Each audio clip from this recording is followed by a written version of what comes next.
Ministro de Energía anunció que la suspensión del servicio eléctrico no será de 8 horas continuas, sino que será entre 2 y 4 horas en la franja desde las 10 de la noche a las 6 de la mañana. Además, está en marcha el proceso para alquilar la segunda barcaza de generación de energía con capacidad de 250 megavatios. INAMI prevé lluvias esporádicas en los próximos días, principalmente en la región amazónica. Al menos 13 cantones del país enfrentan problemas de sequía y según el INAMI, septiembre del 2024 es el mes más seco de los últimos 44 años. Más de 800 estudiantes accederán a una carrera técnica o tecnológica en el nuevo Centro Múltiple de Institutos Mitad del Mundo, que fue inaugurado por el presidente de la República, Daniel Noboa, quien enfatizó que uno de los proyectos del gobierno es generar oportunidades para los más jóvenes del país. En lo internacional, Estados Unidos investigará la explosión simultánea de Vipers en el Líbano, que causó la muerte de 12 miembros del grupo Hezbollah y dejó a más de 2.000 personas heridas. Y en los deportes, Pacho, Ordóñez y Preciado fueron titulares con sus equipos en la primera jornada de la Champions League.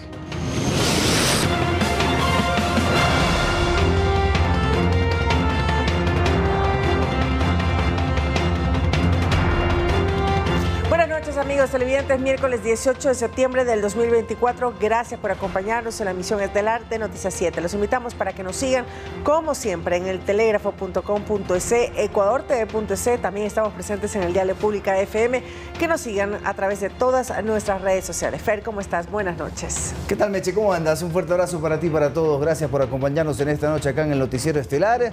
Recuerden, en cualquier momento ya tienen en sus pantallas a su disposición el código QR, el cual los invitamos a escanearlo con su teléfono celular para acceder a información actualizada y verificada que tiene para ustedes el telégrafo digital. Acá arrancamos.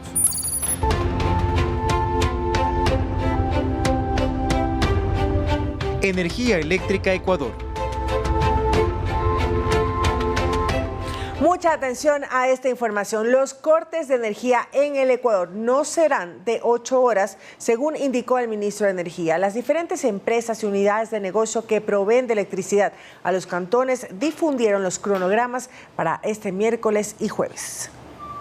Los racionamientos de energía de la próxima semana también se deben al mantenimiento del Sistema Nacional de Transmisión y redes de distribución de electricidad, según lo confirmó el ministro de Energía Antonio González en un enlace radial para pronunciarse sobre la suspensión del servicio eléctrico en el país. El periodo donde se van a hacer los trabajos, el periodo donde van a haber estas afectaciones es entre las 10 de la noche y las 6 de la mañana. Pero esto no implicará que los cortes de luz duren esas 8 horas, agregó. Van a ser de 2 horas, 3 horas, 4 horas, dependiendo en qué parte, en cuál distribuidora o en cuál línea de transmisión se van a hacer los trabajos. Eso es una aclaración. En el transcurso de este miércoles, las distintas empresas que proveen del servicio eléctrico a las provincias y cantones del país empezaron a difundir el cronograma de suspensión eléctrica de este miércoles y jueves. Por ejemplo, en Quito se establecieron 2 horarios, de 22 a 0 horas en sectores como Cotocollao, Granda Centeno o Chimbacalle, y de 0 horas a 5 de la mañana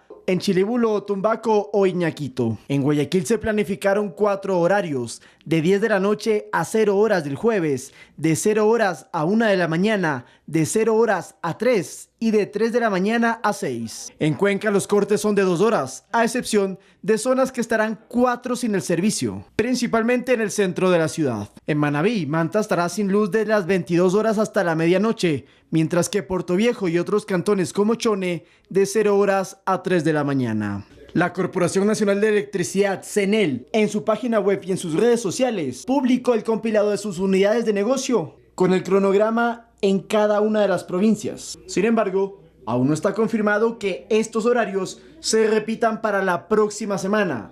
En el transcurso de estos días, cada empresa eléctrica local ratificará su cronograma. Lautaro Andrade Castro, Noticias 7. Y la Corporación Eléctrica del Ecuador, CELEC, informó que ya se inició el proceso para alquilar una segunda barcaza de generación flotante. Esto prevé que se entreguen 250 megavatios de electricidad en el sistema interconectado. Hasta el 19 de septiembre se receptarán las propuestas en el portal de servicio de contratación pública, CERCOP. para que luego una comisión técnica califique y seleccione al mejor ofertante. Las autoridades habían anticipado que se prefiere una barcaza con anclaje propio para trasladarla hasta el puerto de Las Esclusas en Guayaquil. Y está previsto que si el proceso culmina pronto, ya podría conectarse en noviembre. Así los 250 megawatts se sumarán a los 100 megavatios que ya genera la barcaza de Car Powership, operativa desde esta semana.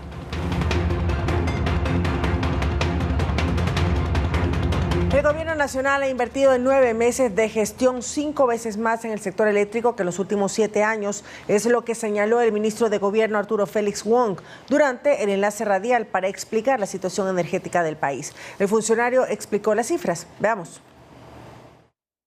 El informe presentado por la Contraloría General del Estado el 9 de septiembre da cuenta de las falencias registradas en el manejo del sector eléctrico en los últimos 5 años, que inciden directamente en la crisis actual de energía.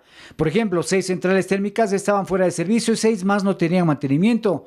El país dejó de percibir 175 megavatios. Además, el informe de auditoría precisa que 14 proyectos hidroeléctricos, térmicos y de energías renovables no convencionales nunca se pusieron en marcha y hubo una subestimación en la capacidad de generación con 133 proyectos por 7.177 megavatios, pero en realidad solo se registraron 124 proyectos por 6.976 megas. Se destacó además lo realizado en solo 9 meses de gestión en cuanto a las inversiones en generación. Por ejemplo, el gobierno de Lenín Moreno, 166 megavatios al año. El gobierno de Rafael Correa, 301.4 megavatios al año. Alfredo Palacios, 171 megavatios al año. El expresidente Lasso, 66.9 megavatios al año. Y el presidente Noboa en 9 meses, 410. Adicionalmente, se agilitan los procesos, por ejemplo, para la entrada en operación de la central Toachi-Pilatón en diciembre y ya no en abril 2025, con más de 200 megavatios, y se gestiona también con el sector privado el financiamiento para la central hidroeléctrica Cardenillo en Morona, Santiago, con una capacidad instalada de 596 megavatios. Ya tenemos una minería muy grande que quiere financiar Santiago. Eso nos ayudaría muchísimo. ¿Cuánto cuesta Santiago? ¿3.000 millones? Más o menos 3.000 millones. En paralelo, se gestionan también las interconexiones con Colombia y Perú para garantizar el abastecimiento de energía en el país. Rommel Gazón, Noticias 7. En gobiernos anteriores, el sector energético se ha visto plagado de casos de corrupción en la construcción y puesta en marcha de las centrales hidroeléctricas. Según autoridades, la crisis que vive el sector actualmente también es consecuencia de lo que no se hizo en el pasado. Revisemos. Varios han sido los escándalos de corrupción relacionados a centrales hidroeléctricas. Una de las más sonadas es Coca-Cola Sinclair, obra del correísmo de 1.500 megavatios de capacidad, que en un principio iban a costar 1.682 millones, pero terminó costando al país 2.245 millones de dólares. En noviembre del 2018, la Contraloría encontró 12 fallas graves en el proceso de construcción a cargo de la empresa china Sinohydro Corporation. Por este caso, la Fiscalía formuló cargos por presunto cohecho en contra de 37 personas, incluido el expresidente Lenín Moreno, por supuestamente haberse beneficiado de 76 millones de dólares en sobornos provenientes de la empresa Sinohydro, y se está a la espera de la audiencia preparatoria de juicio. Otro caso es la hidroeléctrica Manduriacu, de 60 megavatios, construida por la brasileña Odebrecht, que está involucrada en una red de sobornos en países de la región y que en Ecuador se relaciona directamente al excontralor Carlos Polit, que está a la espera de su sentencia en Estados Unidos por lavado de activos. Según Contraloría, Manduriacu tiene 7 zonas de inestabilidad de taludes en el área donde se encuentra el embalse. Esta obra le costó al país 227 millones. Otro caso muy sonado es el proyecto hidroeléctrico Quijos, planificado para aportar 50 megavatios. Sin embargo, la construcción quedó abandonada en 2015 después de que la empresa fuera declarada incumplida por SELEC. Esto concuerda con el informe de Contraloría, que establece irregularidades en el Plan Maestro de Electricidad. No hay un contrato firmado, hay intenciones de que vienen desde el 2015 de inversiones privadas que no han sabido gestionar. Que si se cumplía el plan maestro, si hacían gestión los gobiernos anteriores, no estuviéramos viviendo lo que estamos viviendo. Con esto concuerda la asesora presidencial Diana Jacome. Las contrataciones que eran necesarias no se hicieron. Lo que tenía que hacerse en su momento en aquellos gobiernos, la contratación de energía, no se hizo de la manera adecuada y eso está y consta en el informe de Contraloría. A esto se suman problemas en los proyectos Mazar Dudas, Mina San Francisco y Toachi Pilatón. Sobre esta última, el actual gobierno acordó retomar los trabajos de construcción que terminarán en diciembre de este año, con el que se espera se aporte 254 megavatios al sistema interconectado. Edison Saavedra, Noticias 7. El Instituto de Hidrología y Meteorología prevé lluvias esporádicas en los próximos días, principalmente en la región amazónica. Al menos 13 cantones del país enfrentan problemas de sequía y según el INAMI, septiembre del 2024 es el mes más seco de los últimos 44 años. Ecuador atraviesa la peor sequía en los últimos 61 años y para el ministro de Gobierno se trata de una crisis de agua que tiene consecuencias en el sector energético, pues el 70% del abastecimiento nacional depende de hidroeléctricas. Y para muestra un botón, así está el río Tomebamba en la provincia de La Suay, totalmente seco. Incluso el alcalde de Cuenca caminó donde debería estar el afluente, pero hoy solo hay piedras. En la provincia de La Suay también está el embalse de Mazar, uno de los más importantes del país, que también tiene bajos niveles. Está en una situación crítica, es correcto. Tuvimos 10 días que no llovió ni una gota. ¿Cuántos metros estamos de...? 2121. Esta mañana, 2121 y piquillo. Sin embargo, sí han habido ciertas lluvias. A veces llueve, a veces no llueve. Si llueve mucho, no tenemos este problema. Pero si no llueve, tenemos el problema. Pero el problema no solo está en Azuay, así lo señala la ministra de Agua y Ambiente, Inés Manzano. Tenemos 13 ciudades por el momento con identificación de la criticidad del agua.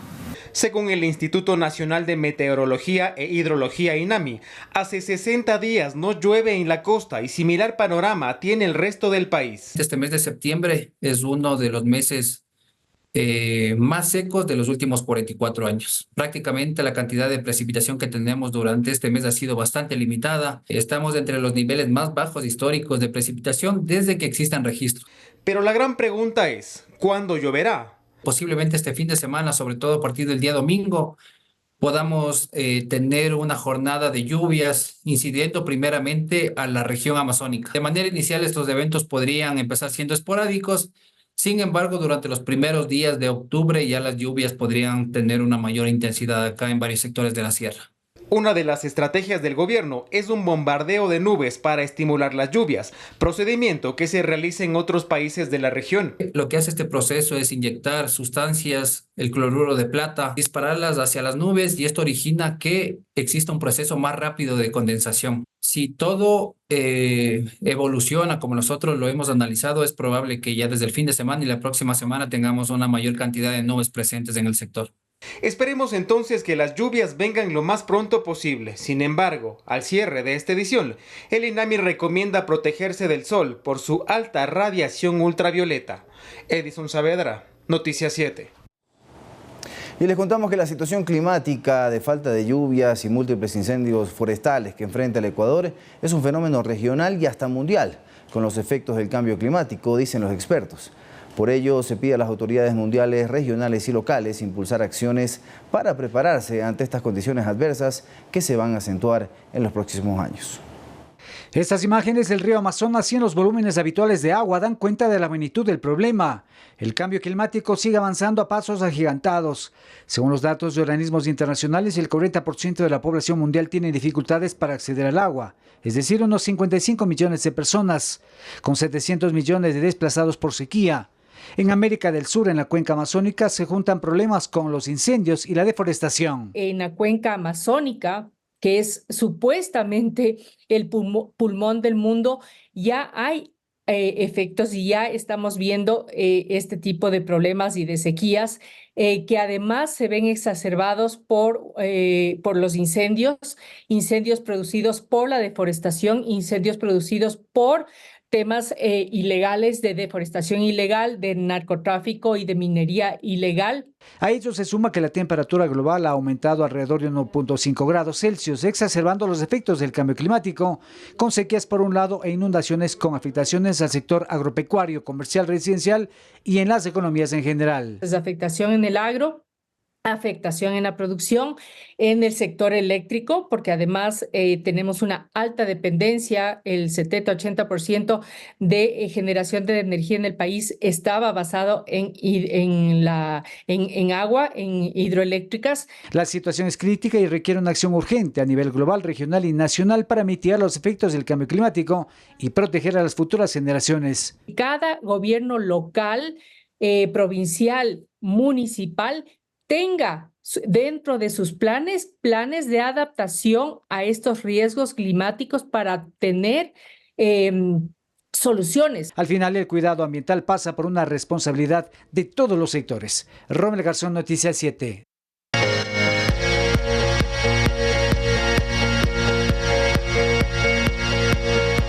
Uso eficiente, ahorro y beneficios. En este periodo de estiaje es importante el ahorro de energía, pero además durante los días con suspensión del servicio eléctrico hay que tomar en cuenta las medidas que nos trae nuestro compañero Lautaro Andrade. Adelante, Lautaro. Buenas noches.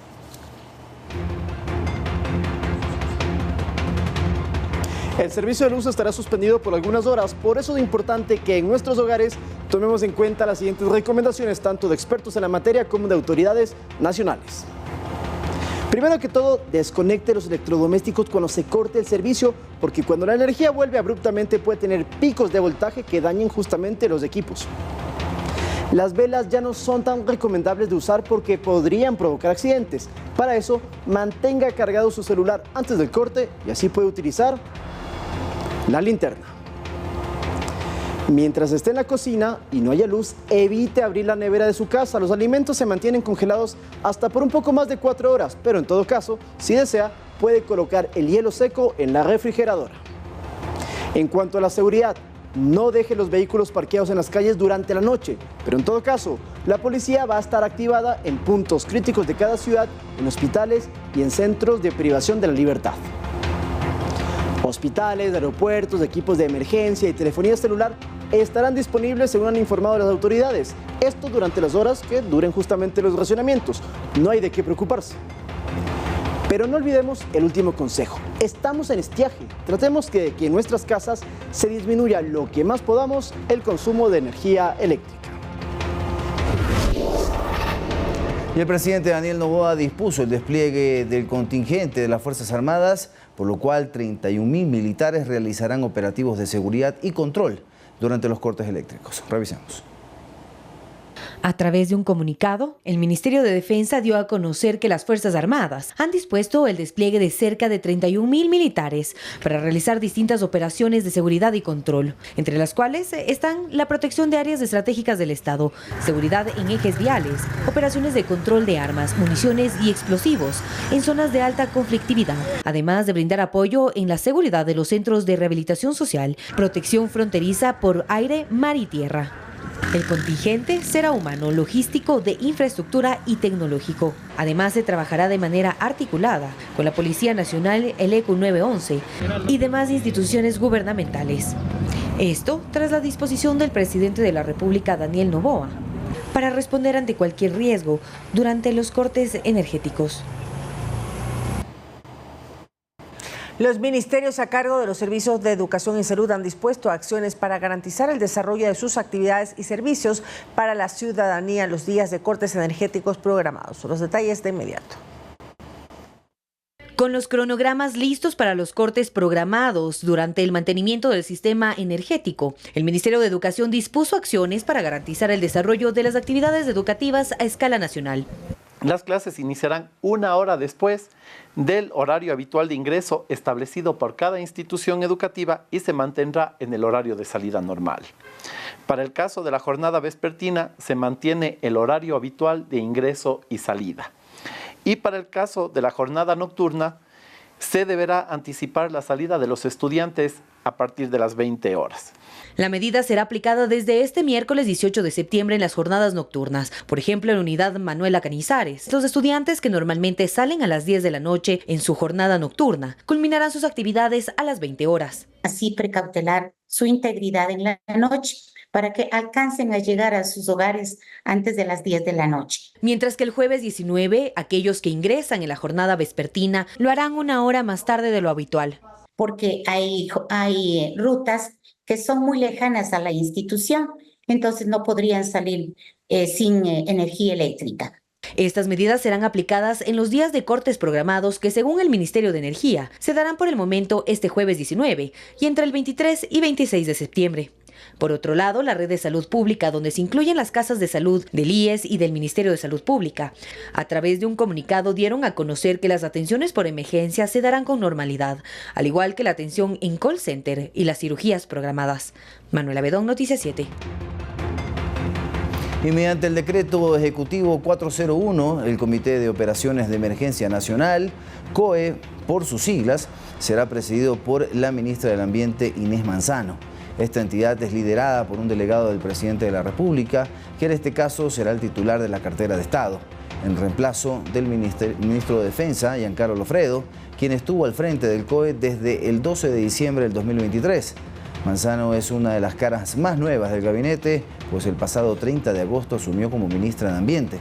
Ahora ocupará esta segunda función para activarse cuando se susciten emergencias de índole nacional en el país por causas naturales, de seguridad u otra índole de relevancia.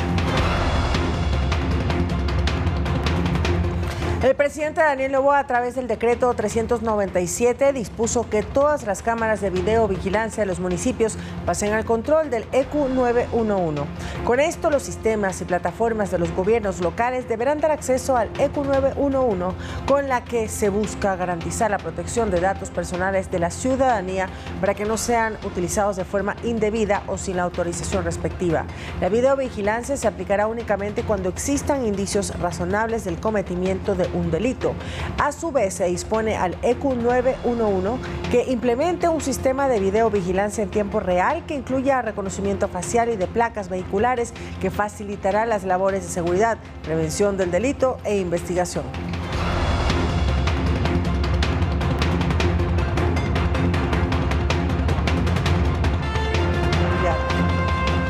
Regresamos con más información y más de 800 estudiantes accederán a carrera técnica o tecnológica en el nuevo Centro Múltiple de Institutos Mitad del Mundo, que fue inaugurado por el presidente, en este caso de la República, quien enfatizó que uno de los proyectos de gobierno es el generar oportunidades para los jóvenes de nuestro país. El 8 de agosto de este año, el presidente Daniel Noboa, mediante el decreto ejecutivo 352, dispuso la creación del Centro Múltiple de Institutos Mitad del Mundo. Desde ese momento han transcurrido 41 días para que esta obra sea inaugurada en lo que fue la sede de la UNASUR, que según mencionaron las autoridades, no se utilizó para ningún fin desde el año 2019. Evidentemente las condiciones en las cuales nosotros encontramos este espacio no eran las adecuadas. $8 millones está destinado para este edificio en su funcionamiento durante los 2 siguientes años. Más de 800 jóvenes serán los primeros en estudiar en este sitio una carrera técnica o tecnológica a partir de octubre, mientras más de 100 docentes comenzarán desde ahora sus tareas. El Conservatorio de Música se encuentra aquí, las carreras de gastronomía, turismo, de educación inicial son parte de este centro. El jefe de Estado resaltó que uno de sus proyectos de gobierno es generar oportunidades para los jóvenes, agradeciendo el respaldo de su equipo en la creación de este Centro Mitad del Mundo. Gracias a César Vázquez, gracias a la canciller, gracias a todas las personas que destrabaron las 1001 trabas que había para que ustedes puedan aprovechar de este edificio. Al no permitir que con artimañas legales también se pongan acciones de protección en el cual ustedes hubiesen sido los perjudicados. Los fines de semana se realizarán ferias para promover la reactivación económica de esta zona del noroccidente de la capital. Este lugar fue hasta hoy la viva representación del fracaso. El fracaso de, no voy a decir socialismo, pero el fracaso de tratar de, a la fuerza, imponer una ideología. y no dejar la libertad para que cada uno de ustedes decidan. El Centro Mitad del Mundo tendrá espacios para el cuidado de niños, de los estudiantes, docentes y el personal administrativo. Sofía Vintimilla, Noticias 7. Por el caso SECOM, el exsecretario de Comunicación, Fernando Alvarado, fue sentenciado en segunda instancia. Sin embargo, se encuentra prófugo de la justicia. A continuación, veamos los motivos para obtener esta condena en su contra. El exministro Fernando Alvarado recibió 5 años de prisión al ser declarado culpable de cometer el delito de peculado en 2014, cuando fungía como secretario de Comunicación en el gobierno de Rafael Correa. Alvarado, quien está prófugo de la justicia desde el 2018, es coautor en el caso SECOM, que investigó la Fiscalía por un mal uso de fondos públicos, pues el exfuncionario de Estado ordenó, según la fiscal Diana Salazar, que se firmara un contrato de $189,000 entre la Secretaría de Comunicación y la empresa Gota Azul. El ilícito estaba en que esa compañía comunicacional, propiedad de Carlos Bravo, entregó a la Secretaría los productos que habían acordado en el contrato, pero estos fueron elaborados por Víctor Hugo E., un servidor público que estaba incluso en nómina dentro de la SECOM. Sin embargo, Alvarado en primera instancia había sido declarado inocente, hasta que la Fiscalía apeló y este miércoles en segunda instancia un tribunal anuló el veredicto anterior. Con ello también se sentenció a los ex subsecretarios de Alvarado, Galo Pacheco y Pablo Llanes. El primero recibió 5 años de cárcel y el segundo 1 año al ser cooperador eficaz, mientras que Carlos Bravo, de Gota Azul, obtuvo 1 año y 8 meses de prisión. Además, el tribunal dictaminó una reparación integral de $225,000 al Estado que deberán desembolsar los sentenciados. Alvarado estaría en Venezuela, nación a la que escapó luego de que en 2018, mientras se lo investigaba por este mismo caso, se retiró el grillete electrónico y lo arrojó en una autopista de Quito. En todo caso, el exministro se suma a la lista de los integrantes del gabinete de Correa que han sido procesados penalmente por casos de corrupción. Otros nombres conocidos son su hermano Vinicio, la exministra María de los Ángeles Duarte, Viviana Bonilla, Carlos Pareja Yanuseli, Ramiro González o el ex vicepresidente Jorge Glass, quienes en su mayoría están prófugos de la justicia. Lautaro Andrade Castro, Noticias 7.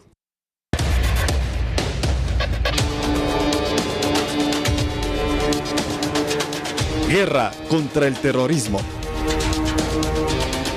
Y asambleístas de diferentes bancadas exponen su criterio respecto al mecanismo de cooperación que debería aplicarse si se concreta el establecimiento de una base militar extranjera en nuestro territorio, esto para luchar contra el narcotráfico y demás delitos transnacionales. En el Parlamento tienen claro, si se llega a concretar, que la ayuda foránea para el combate al narcotráfico y delitos conexos mediante la instalación de una base militar extranjera en nuestro país debe tener sus limitantes. Vicente Tayano, legislador socialcristiano, apunta que la ayuda debe entenderse como un complemento con lo que carece Fuerzas Armadas y Policía Nacional, ya sea en insumos, armas, tecnología o intercambio de información. Y toda colaboración es bienvenida, sobre todo de países que tienen experiencia en combatir este flagelo. Y definitivamente necesitamos cooperación logística para poder estar un paso adelante, para poder tener un verdadero control no solo de aguas, sino también de nuestras fronteras. Y creo que todo aquello va a ser bienvenido, claro está, siempre respetando la soberanía y respetando la competencia tanto de nuestras Fuerzas Armadas y de la Policía Nacional. En la misma línea va el parlamentario por Avanza, Pedro Velasco. Ayuda, sí. Abusos de militares extranjeros de ninguna manera, sentenció. En las condiciones que se dieron hace aproximadamente 15 años, cuando fueron expulsados, ellos hacían un control muy serio, con tecnología muy moderna, especialmente en la cuenca del Pacífico por donde circulaba la droga. Si es que esas condiciones se dan y hoy tenemos mejor tecnología, hay que aprovechar, así es que nosotros no podemos decir no. Según la normativa parlamentaria, si la Corte Constitucional determina que la vía para cambiar el artículo 5 de la Constitución es una reforma parcial, la Asamblea deberá aprobar la propuesta del Ejecutivo con 70 votos y esperar 90 días entre el primero y segundo debate de la iniciativa. En cambio, si el organismo constitucional señala que la vía es la enmienda, se necesitará de la Asamblea 92 votos y entre el primero y segundo debate deberá transcurrir un año. Javier Ceballos, Noticias 7. Un nuevo estancamiento en la Comisión de Fiscalización de la Asamblea en el trámite de juicio político a Pablo Arosemena Marriott, exministro de Economía de Guillermo Lasso. La discordia se generó por el orden de prelación de los juicios por tramitarse. El Pleno del Legislativo tomará una decisión en la sesión virtual de este jueves. Señoras, señores comisionados. Ocurrió la mañana de este miércoles, al instalarse la sesión de la Comisión de Fiscalización para calificar y sustanciar el inicio del juicio político al exministro de Economía, Pablo Arosemena, surgió otro dilema. Resulta que en la sentencia de un juez de primera instancia que concedió la acción de protección, se dispuso a la Mesa Legislativa de Fiscalización, so pena de la imposición de multas diarias a sus integrantes, que se traten nuevamente los juicios a Sebastián Corral, Pablo Arosemena y Andrea Montalvo, en ese orden. Sin embargo, el vicepresidente de la comisión, Luis Alvarado, planteó que eso no corresponde, razón por la cual le fue negada una moción para reconsiderar el orden de tratamiento de las interpelaciones. La presidenta de la Mesa Legislativa, Pamela Aguirre, cuestionó esa pretensión y abandonó la sesión. El secretario de la Asamblea Nacional ha enviado una prelación y resulta que la prelación que ha enviado el secretario es más importante que lo que decidieron los propios asambleístas de ADN y es más importante que una sentencia de un juez. Con Alvarado en la presidencia y al no determinarse el camino a seguir, la sesión fue suspendida. Ahora, este tema lo resolverá el Pleno del Legislativo en la sesión virtual que mantendrán este jueves, lo dijo el titular de la Asamblea, Henry Kronfle. Que se actúe mal en el marco de la Comisión de Fiscalización para que tenga que el Pleno nuevamente entrar, corregir y resolver con la seriedad que ustedes vieron que se trataron estos temas, porque estos no son temas ni de circo, ni de show, ni de favor, ni de temor a nadie. Adrián Castro, parlamentario del bloque oficialista, dijo que sobre este trámite no cabe ninguna otra interpretación. La comisión resolvió acatar la sentencia de los jueces y en esa medida el orden establecido para las fiscalizaciones ha sido el que precisamente los miembros de esa comisión que estuvieron presentes en mayoría les han dicho a ustedes como medios de comunicación. El legislador del movimiento Construye, Paul Buestán, cree que lo mejor es esperar. Por supuesto, yo creo que la Comisión de Fiscalización, dejando en claro que no existe un solo legislador que construye en esa comisión, debería esperar a que exista la sentencia de la Corte Constitucional y con eso poder tratar el tema de los juicios políticos que se encuentran a la espera de esa decisión. La decisión entonces la tomará este jueves el Pleno del Legislativo. Javier Ceballos, Noticias 7. Y les contamos que una persona fue detenida en el sector del Puente del Chiche, cerca de un foco de incendio que afortunadamente les contamos que no se propagó. En el lugar, los miembros del cuerpo de bomberos se encontraban realizando un monitoreo y pudieron detener al ciudadano y entregarlo a la Policía Nacional. El informe de las autoridades locales de la capital señala que tras la aprehensión los bomberos realizaron labores de extinción del fuego, evitando una propagación agresiva de las llamas que pudieron contaminar áreas complicadas para el despliegue de las operaciones. El equipo jurídico del Cuerpo de Bomberos junto a la Procuraduría Metropolitana inició acciones para que se siga el debido proceso y de comprobar alguna responsabilidad, el individuo sea sancionado por la falta cometida. En tanto, el Cuerpo de Bomberos de Quito, a través de su cuenta de X, reportó un incendio forestal en el sector de las canteras de San Roque, el cual en horas de la tarde fue controlado. Las autoridades piden la colaboración ciudadana para denunciar a quienes causen incendios al 911.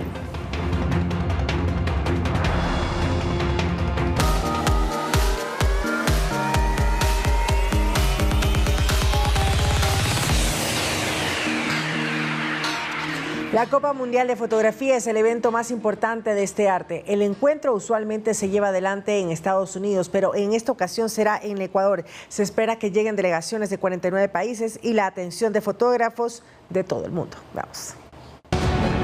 En marzo de 2025, los ojos de los fotógrafos del mundo estarán apuntando al Ecuador, pues la capital fue elegida como la sede de la Copa Mundial de Fotografía, en el marco de la convención y Expo Latitud Cero. Lo más importante es que al ser la primera vez que se da este evento en Latinoamérica, va a haber muchos fotógrafos y gente amante de la fotografía y de la imagen de Latinoamérica y de países hermanos como Perú, Colombia, Chile, Argentina, que también se va a dar cita en esta convención internacional.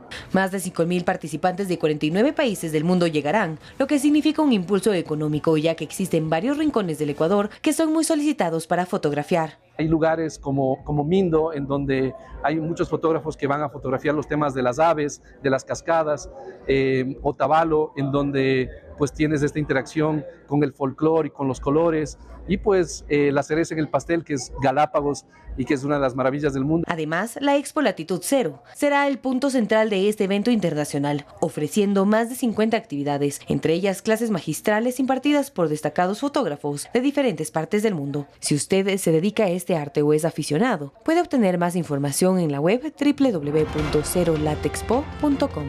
Manuela Bedón, Noticias 7.